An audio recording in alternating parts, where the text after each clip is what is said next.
This is a 5x5 dual band antenna for 2 meters and 70 centimeters frequency band.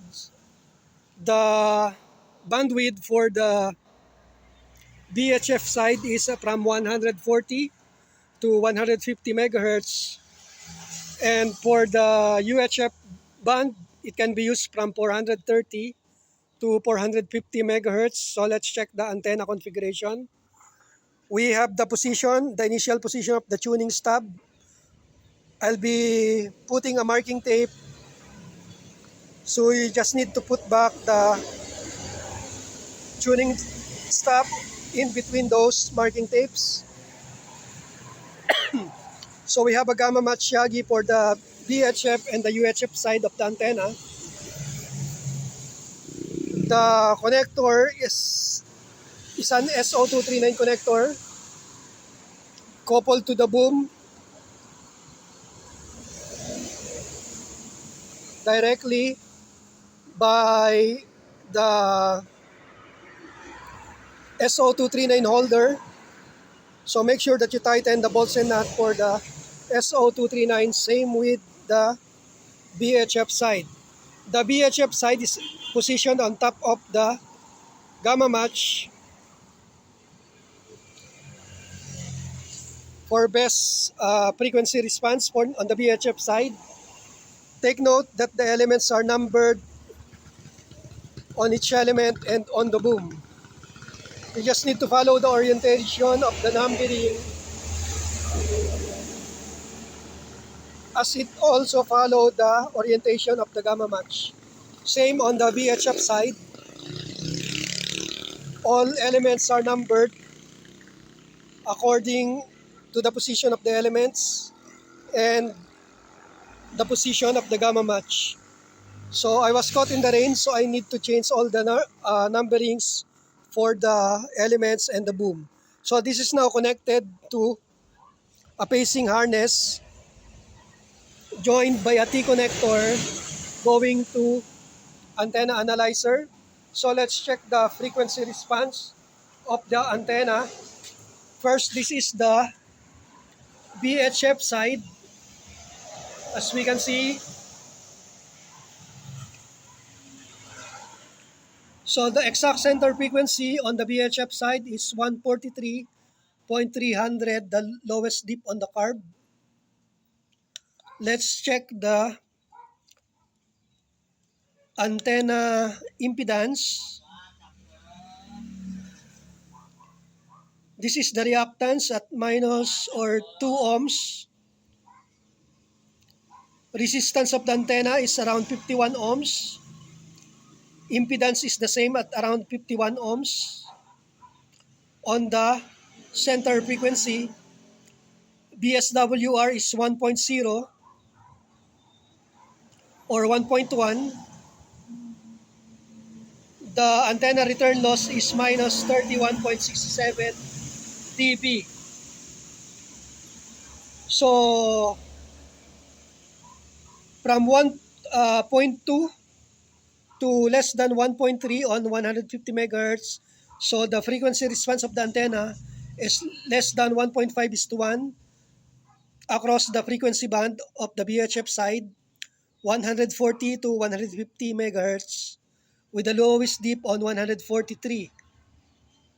So let's check the individual frequency response on the VHF side.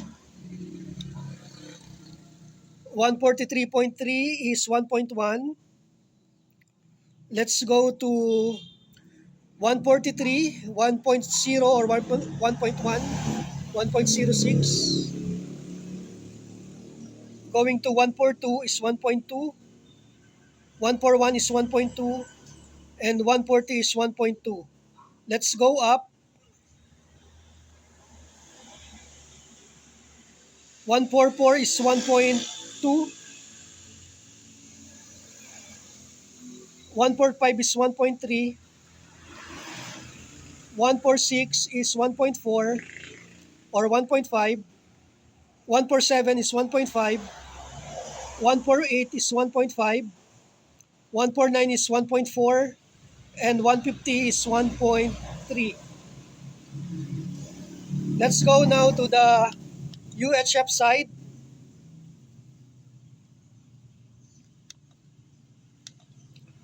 From 430, let's check the frequency on 430. It's 1.2. Going to 420, 429 is 1.3, 428 is 1.4, 427 is 1.5, 426 is 1.5, 425 is 1.5, 424 is 1.3, 423 is 1.2, 422 is 1.2, 420 is 1.2, 421 is 1.3. So let's go up.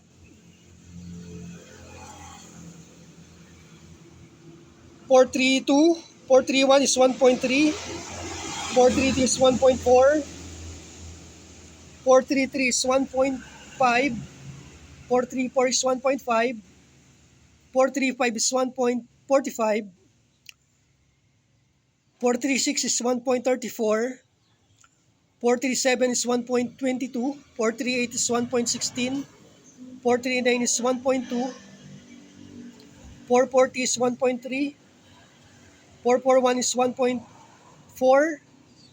442 is 1.5, 440 is 1.5, 444 is 1.5, 445 is 1.4,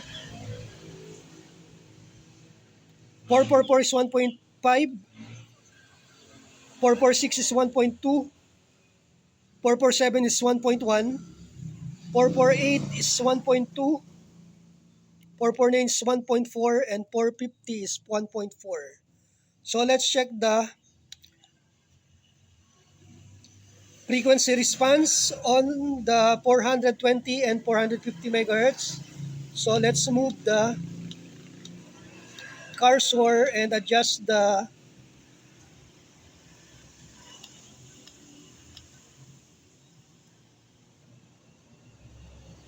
frequency scanning. Upper frequency is now 450. Let's go down and adjust the frequency on the lower band.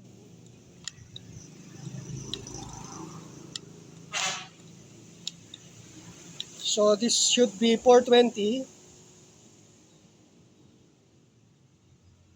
So as we can see, that's 440 to 450.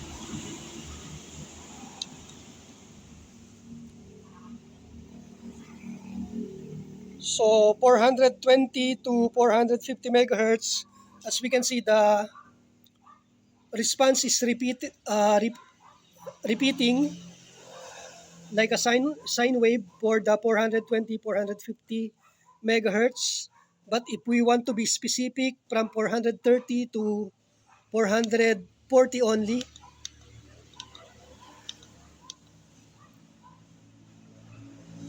So as we can see, that's the frequency response. 440 being the lowest at around 1.2, 430 being the lowest on the frequency curve,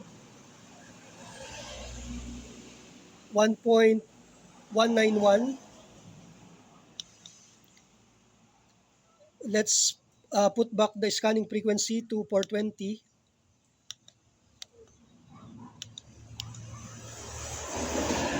So from 420 to 440, as we can see, 430 is 1.1 or 1.2.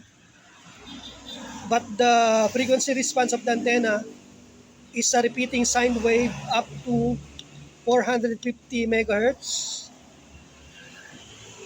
The design frequency of the antenna is on the VHF side 140 to 150, and on the UHF side it's 430 to 440. But still, you can use the antenna from 420 to 450 megahertz because the frequency response is still usable. So this is going to Cavite, and I will need to change the numbering before I ship it.